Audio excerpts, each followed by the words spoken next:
In the news this week, Liz Truss emphasises the importance of protecting free speech under the government's proposed conversion therapy ban. Arlene Foster defends exercising Christian convictions in politics.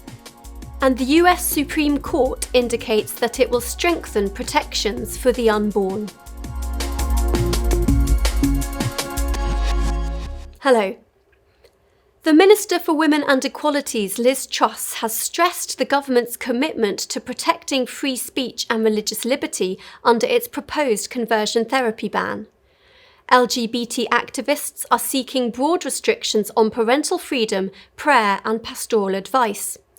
The government's consultation on the issue runs until December the 10th, amid serious concerns for its impact on families and the ordinary work of churches. Truss was responding to Labour MP Kate Osborne, who asked whether the ban would cover prayer.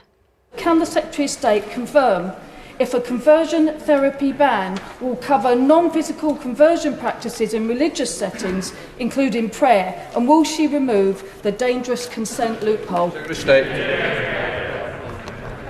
Well, what is important is that we make sure that people are not coerced into conversion therapy.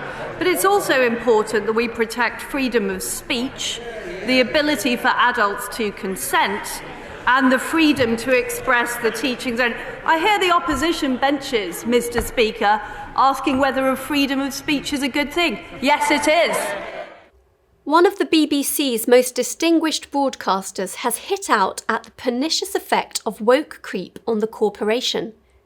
Writing in the Radio Times, Michael Burke argued that new and intolerant orthodoxies were increasingly shaping editorial choices at the BBC. Burke, who has hosted Radio 4's Moral Maze for over 30 years, said more and more is being put off limits, things that cannot possibly be said, new orthodoxies that are beyond challenge. I do think freedom of speech is seriously under threat. Northern Ireland's former First Minister Arlene Foster has defended the place of Christian convictions in the political arena. In her lengthy political career, Mrs. Foster has often spoken in support of traditional marriage and the sanctity of all human life.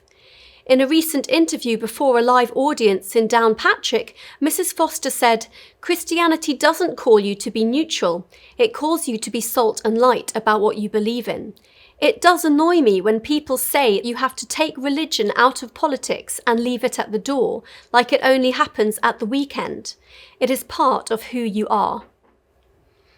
And finally, US Supreme Court judges have indicated they will rule to uphold protections for unborn children in a major abortion case. The court heard arguments for Dobbs v. Jackson, which sees the state of Mississippi pushing to overturn an obstacle to its law banning abortions after 15 weeks. A decision is not expected before June 2022.